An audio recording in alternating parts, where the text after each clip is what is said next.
మంచి తరుణం అని అనుకోవాలి. టీయూజేఏసీ మా స్టేట్ చైర్మన్ అయినటువంటి కోతి మాధవక్క గారి ఆధ్వర్యంలో పిల్ల కాలువలన్నీ ఒకటి కావాలి. తెలంగాణ ఉద్యమకారులు ఇవాళ ఎవరికి దోచిన రీతిలో వాళ్ళు కొంతమంది మరి ప్రయాణం చేస్తున్నటువంటి సందర్భం. ఇవాళ తెలంగాణ ఉద్యమకారులను అడ్డు పెట్టుకొని అనేక రాజకీయ శక్తులు కొన్ని కుట్రలు చేస్తున్నాయి. భూ పోరాటం ఎవరు చేయాలి? భూమి లేనివాడు చేయాలి. కానీ ఇవాళ నిజంగా కొన్ని రాజకీయ శక్తులు ఈ ఉద్యమకారులను అడ్డు పెట్టుకొని ఒక స్వార్థ రాజకీయాలు చేయాలనుకుంటున్నారు. ఇక అదేవిధంగా ఇక ఈ మధ్య కాలంలో వాళ్ళు ఉద్యమకారులే కాదు, ఎన్నడూ ఉద్యమంలోనే కనబడలేదు.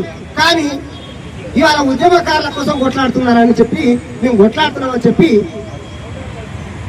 సభలు పెడుతున్నారు, సమావేశాలు పెడుతున్నారు, పాలాభిషేకాలు చేస్తున్నారు, సంబరాలు చేసుకుంటున్నారు.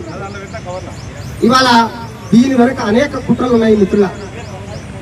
ఇవాళ అనేక మంది ఉద్యమకారులను వీళ్ళను ఒక కరివేపాకులాగా వాడుకోవాలని చూస్తున్నారు.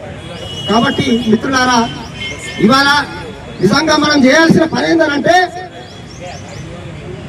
రేపు 15 బడ్జెట్ సమావేశాలు జరుగుతున్నాయి. నిజంగా ప్రభుత్వానికి చిత్తశుద్ధి ఉంటే, నిజాయితీ ఉంటే, ఉద్యమకారుల పట్ల నిజంగా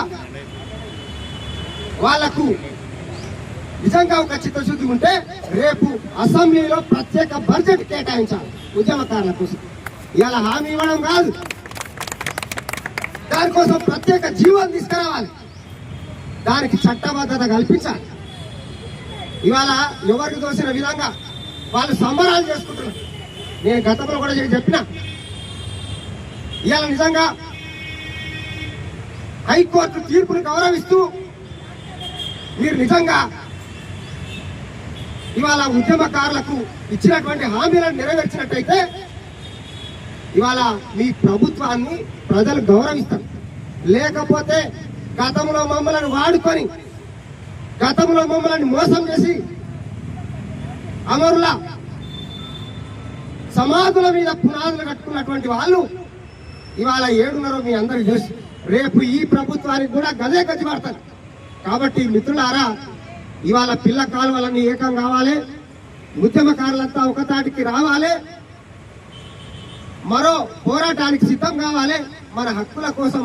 ఖచ్చితంగా మరి రేపు వాళ్ళు 8 వారాల గడువు ఇచ్చారు కాబట్టి ఈ 8 వారాల గడువు లోపల వీళ్ళు ఎట్లాంటి నిర్ణయం తీసుకోకపోతే ఉద్యమకారులు మరో పోరాటానికి ఆయనలో మనం ఏ విధంగానైతే సకల జనుల సమ్మె చేసినామో, సాగరహారం లెక్క సంపన్న కులాలందరూ రోడ్ల మీదకి వచ్చి వంట వార్పులు చేసుకున్నామో మళ్ళా అదే పరిస్థితి ఏర్పడుతుంది. కాబట్టి ఇవాళ ప్రభుత్వానికి కూడా ఈ విషయాన్ని గుర్తు చేస్తూ మా ఉద్యమకారులంతా కూడా మరి ఈ 8 వారాల తర్వాత ప్రభుత్వానికి ఒక డెడ్ లైన్ విధిస్తున్నాము. ఖచ్చితంగా మీరు మా ఉద్యమకారులకు ఇచ్చినటువంటి హామీలను నెరవేర్చకపోతే మేము మరో పోరాటానికి సిద్ధమని తెలియజేస్తూ నాకు ఈ అవకాశం ఇచ్చిన మిత్రులందరికీ ధన్యవాదాలు.